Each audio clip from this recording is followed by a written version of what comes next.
Over the last few years, mental health in the workplace has become a major focus for employers. Yeah, this morning, therapist and 9 News parenting expert Dr. Sheryl Ziegler joins us to discuss this a little bit further. Dr. Ziegler, good morning. Good morning. Thanks for having me. All right, so last week we were talking about decluttering your home, how that helps your mental health.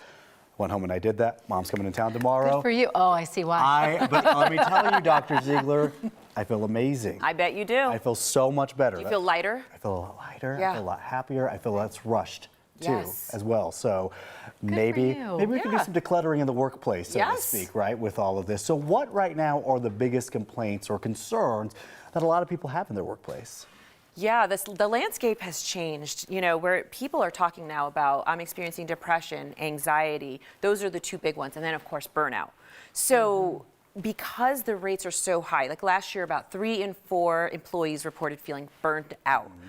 They are now, employees, companies are looking at things like wellness weeks and healthcare benefits that include mental health. It's really changed things. So that's one of the positive outcomes, unfortunately, of the pandemic is that it's now a third metric of success. Well-being is something that people look to. If I want to work here, what do you do about employee well-being? Yeah. Like that question's being turned around on companies now. Well, and it's smart that employers are putting this at the forefront because it can really affect their employees and really the workplace. Yeah. Absolutely. So we're talking about, burnout being almost in the billions because when you're burned out or you're stressed or have mental health issues, you're more likely to not go to work. You're more likely to be less productive, less creative, call out, leave early, come in late. So it has an actual dollar bottom line kind of effect. Right. So yes, it's great that they care about well-being, but I think they're also realizing the metrics here say we need to take care of this because it actually impacts the bottom line and what we're producing. This kind of be a double-edged sword for them, right? I mean, or not double-edged sword, so to speak, but it's a win-win situation. It benefits them, it benefits the overall product, and it benefits your employees, and it's able to sustain that job a little bit longer. I'm curious what companies are doing to make that happen. Yeah, I love it. I now work with companies on bringing mental wellness into the workplace. So we're talking about things like 4-day work weeks. Oh, yeah. We've been talking about that this morning too, yes. 4-day work weeks. People like it. People really respond well to that. So just flexible schedules. Okay. Hybrid is here to stay.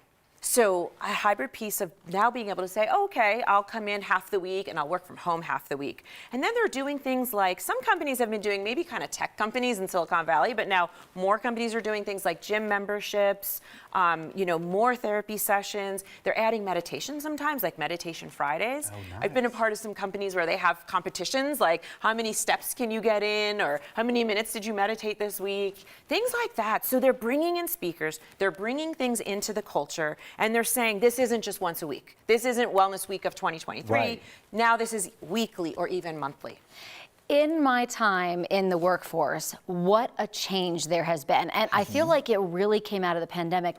Employers are really putting employees at the forefront, really thinking about them as the person before the employee. Yes, yes.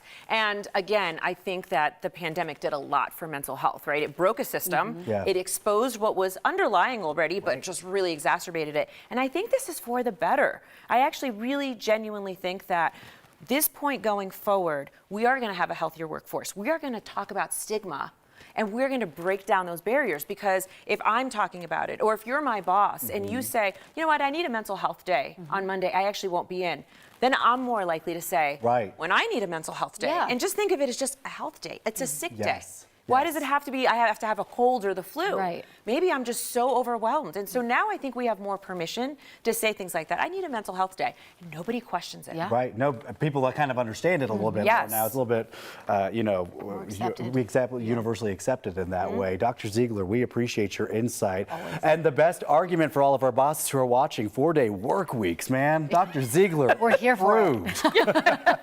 Thank you, Dr. Ziegler. Thank you.